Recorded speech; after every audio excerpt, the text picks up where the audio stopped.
बिस्मिल्लाहिर्रहमानिर्रहीम। Dear student and viewers, अस्सलाम वालेकुम। उम्मीद है कि आप लोग खैरियत से होंगे। मैं मूसा रज़ा एक दफ़ा फिर से आप लोगों की खिदमत में हाज़िर हूँ। अगर आप लोगों ने अभी तक हमारा channel learning economics with doctor Raza Khan के साथ सब्सक्राइब नहीं किया है तो हमारे चैनल को लाइक और सब्सक्राइब ज़रूर कीजिए ताकि आप लोगों को हमारी वीडियो वक्त पर मिल जाए। आज का जो हमारा टॉपिक है वो है इलास्टिसिटी इन इकनॉमिक्स। मतलब ये कि इलास्टिसिटी इकनॉमिक्स में क्या चीज़ है, इसको हम किस तरह मेजर करते हैं, इसकी डिफिनीशन क्या है और इसके टाइप्स क्या है। आइए तो चलते हैं अपने टॉपिक की तरफ। अब हम अपने टॉपिक की तरफ आए हैं और हमारा टॉपिक है इलास्टिसिटी। डियर स्टूडेंट, याद रहे कि इलास्टिसिटी हम इकनॉमिक्स में भी पढ़ते हैं और फिज़िक्स में भी पढ़ते हैं। There is a lot of difference between the two. हम इकनॉमिक्स वाली इलास्टिसिटी पढ़ रहे हैं तो चलो इसको अब हम डिफ़ाइन कर लेते हैं। इलास्टिसिटी है क्या चीज़?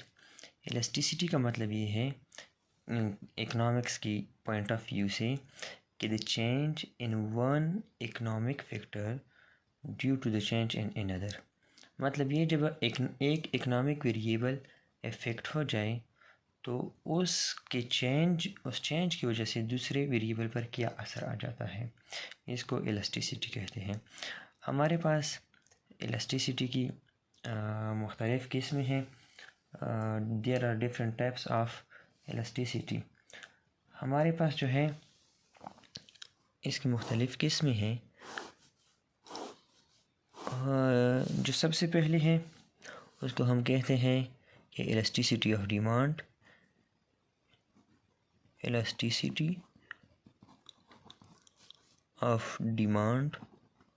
दूसरा टाइप जो हमारे पास है वो है इलास्टिसिटी ऑफ सप्लाई। तीसरा जो टाइप है हमारे पास वो है क्रॉस इलास्टिसिटी।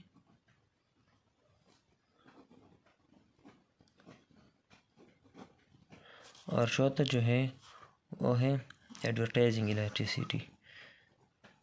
Advertising elasticity. अच्छा, इसमें जो हम पढ़ने वाले हैं वो हम इलास्टिसिटी ऑफ डिमांड पढ़ने वाले हैं। लेकिन इलास्टिसिटी ऑफ डिमांड को फिर से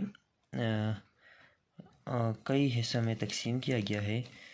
इसकी जो पहली ग्रुप जो है, इसकी जो चैप्टराइजेशन की गई है वो है price elasticity of demand. Price elasticity of demand. दूसरी जो है वो है income elasticity of demand. Income elasticity of demand. और तीसरा जो इसका टाइप है इलास्टिसिटी ऑफ डिमांड का वो है cross elasticity of demand.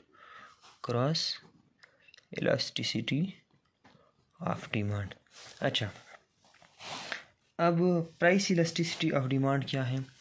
Price elasticity of demand से मुराद ये है कि जब प्राइस में चेंज आ जाए तो उस प्राइस में चेंज की वजह से क्वांटिटी डिमांड पर क्या असर आता है, इसको प्राइस इलास्टिसिटी ऑफ डिमांड कहते हैं।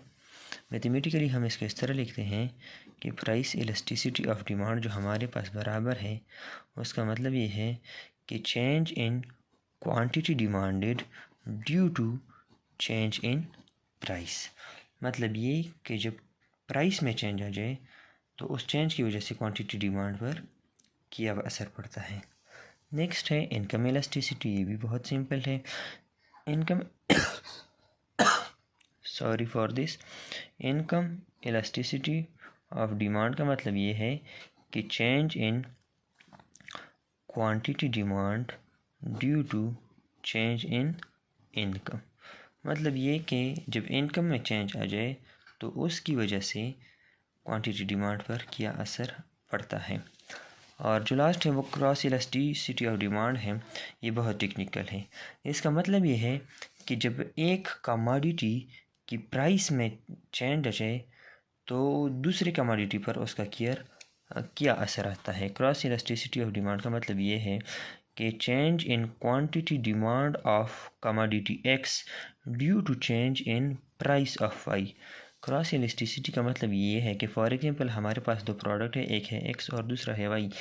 जब वाई की कीमत में चेंज आ जाए तो इस वाई की वजह से इस एक्स की क्वांटिटी डिमांड पर क्या असर पड़ता है।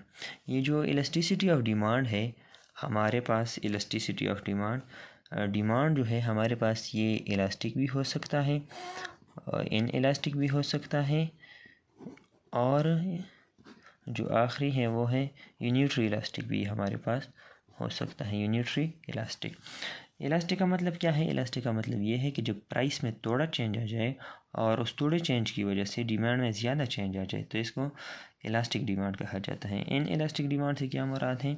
इसका मतलब ये है कि प्राइस में चेंज जो आ जाए उतना क्वांटिटी डिमांड में चेंज आना चाहिए, मतलब रिस्पांस कम शो करे। यूनिटरी इलास्टिक डिमांड का मतलब ये है कि जितना प्राइस में चेंज हो उतना ही क्वांटिटी डिमांड में चेंज हो।